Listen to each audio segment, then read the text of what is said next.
Alright, so this is a video I didn't want to make, but here I am making it. So last night I tried to update the BIOS on this, and yes, I got, black screen of nothingness. And I've had black screen of nothingness all night. So right now, today is the next day. I am going to effectively take it all apart, do some more advanced troubleshooting. I might even break out, the DVD, the recovery DVD, which might work, that might not, I don't know. But that's the stage I'm at right now, because this, I really did not expect to even make this video, but here I am. The board had the launch BIOS on it, and I went and got the latest one from the Asus website. And I even took a photo of it as well, just to see that, well, because I was curious, because I thought, am I even going to need any troubleshooting around this? But no, here I am doing some troubleshooting around this. So yeah, I'm going to do the more advanced troubleshooting now. I'm gonna take all that apart. I'm gonna get my other motherboard.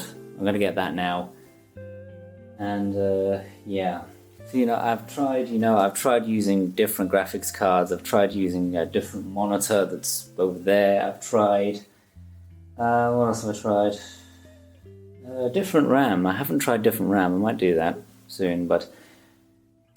Alright, okay, I'm going to take all this apart now. Alright, so, disassembly complete. I've got just the motherboard by itself, and I've got a second power supply externally hooked up, and I'm going to try all of the more fancy troubleshooting. And then look, there's a CMOS battery as well. I'm going to put that in a sec. I'm just going to hook up the monitor now and pray that I can get this thing working. Wait, hold on. There's still some tape I haven't peeled off.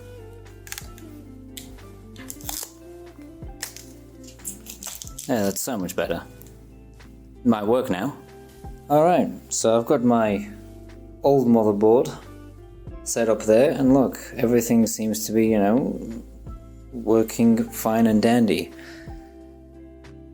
So it must be the motherboard. So what I am going to do right now is I'm going to reset everything. I'm going to reset everything back to as it was. I'm going to do that. So now CPU and RAM they're all now set back to whatever their default is. And then I'm going to try again on my new board, just to see if I can get to that screen. I'm going to be honest, I'm not very hopeful. Alright, so that's my new system with the new motherboard, but still black screens of nothing. And this has probably been for about 10 minutes now, but yeah, nothing. Still just the same DRAM error light. It's there. Wait. There it is. The DRAM error light. That's the only thing that's on at the moment. Because the motherboard lights, they're not even on. The fan, the graphics card, that's all externally powered anyway. So yeah, honestly, I'm kind of at a loss. I really don't know what else to do now. Well, I do know what I'm gonna do. Well, now at least anyway, is put my old motherboard back into my system, rebuild it all, and then just wait and see what Asus say. Because I have contacted Asus about this, but again, I only contacted them yesterday, so I won't expect to hear anything back straight away. But what I will do is I will definitely keep you informed with what happens, and hopefully something can come from this, because that was an expensive motherboard.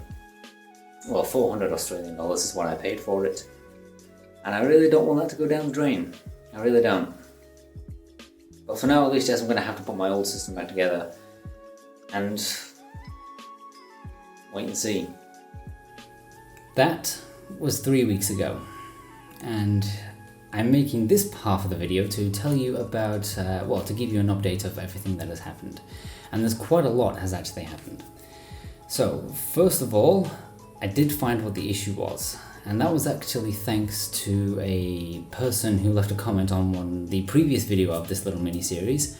His name is Greg, and he actually pointed out the thing that I have, the only thing I had not tried during this whole troubleshooting process, and the issue was not the motherboard, it was the CPU.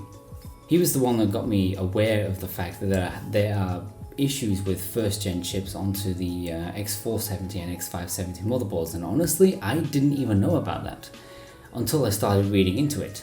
And when I did read into it, that is when I made the golden discovery that this motherboard does not support or is not validated for first gen Ryzen.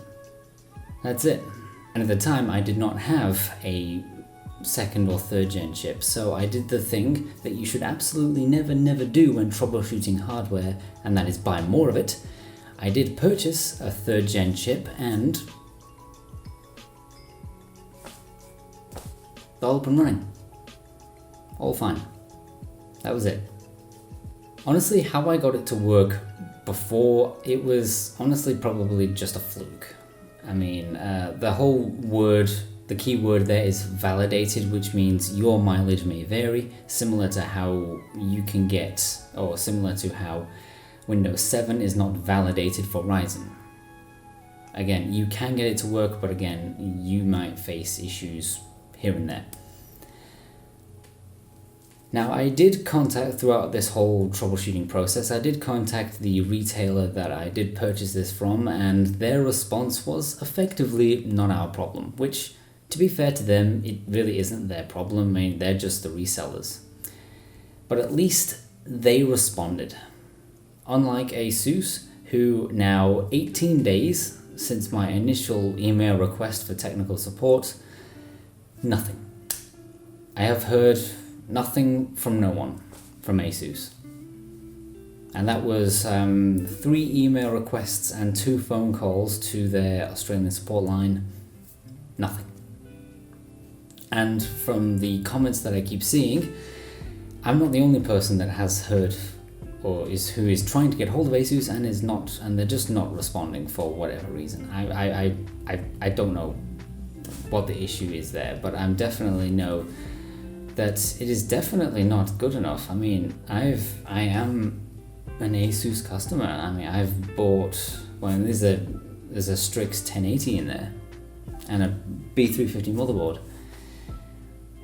And to not hear anything from anyone anywhere it's really not acceptable at all.